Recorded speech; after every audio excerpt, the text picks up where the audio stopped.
নমস্কার বন্ধুরা, moment of বিউটির একটা নতুন ব্লগে আপনাদের সবাইকে অনেক অনেক স্বাগত। আজ সানডে, তো কিছু তো একটা স্পেশাল করতেই হবে। তো আজকে অন্যরকম প্ল্যান প্রোগ্রাম ছিল, সেই কারণে সকালবেলা সিম্পলি বলতে পারেন একটুখানি ব্রেকফাস্ট করেছি, সিম্পলের ওপরেই। তো করলাম এগ রোল। তো আমার ছেলে খেয়েছে এগ দিয়ে আর আমরা খেয়েছি চিজ দিয়ে। তো এরপরেই শুরু করে দিয়েছি রান্নার আয়োজন, যদিও ব্রেকফাস্টটা অনেকটা দেরিই হয়ে গেছিলো। তারপরে রান্না শেষ করে একটুখানি সেমাইয়ের পায়েস করলাম। আজকে একটা বিশেষ দিন উপলক্ষে সেলিব্রেশন ছিল আজকে, কারণ আজকে ছিল স্পেনের ইউরো কাপের ফাইনাল। তো আমি সব কিছু রেডি করে সব কিছু সেরেছি। এর মধ্যে হঠাৎ করে ফোন আসলো আমার হাজব্যান্ডের এক বন্ধু, বা বলতে পারেন আমাদেরই বন্ধু গ্রুপের।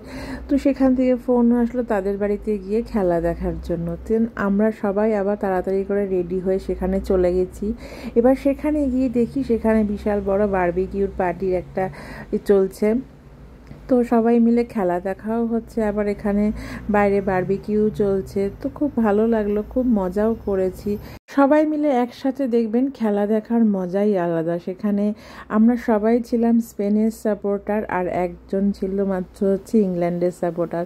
সেই কারণে খেলা দেখার মজাটা আরও বেশি জমে উঠেছিল, কারণ আমাদের যেই স্পেন গোল দিচ্ছিল আমরা ওই ভাইয়াকে খেপাচ্ছিলাম। তো সেই হিসাবেই আমাদের খেলা দেখার মজাটা সত্যি কথা বলতে দ্বিগুণ বেড়ে গেছিল। সবাই মিলে খেলা দেখছে, খুব এক্সাইটেড সবাই খেলা দেখার, কখন গোল হয় কখন গোল হয়। তো স্পেন যখন গোলটা দিল আমরা সবাই প্রচণ্ড এক্সাইটেড হয়ে গেছিলাম, মানে নাচানাচি শুরু হয়ে গেছিল। আর সাথে সাথে তো ছিলই প্রচুর খাবারের আয়োজন, খেলা দেখা আর দিকে খাওয়া দাওয়া, মানে জমজমাটি ব্যাপার বলতে পারেন।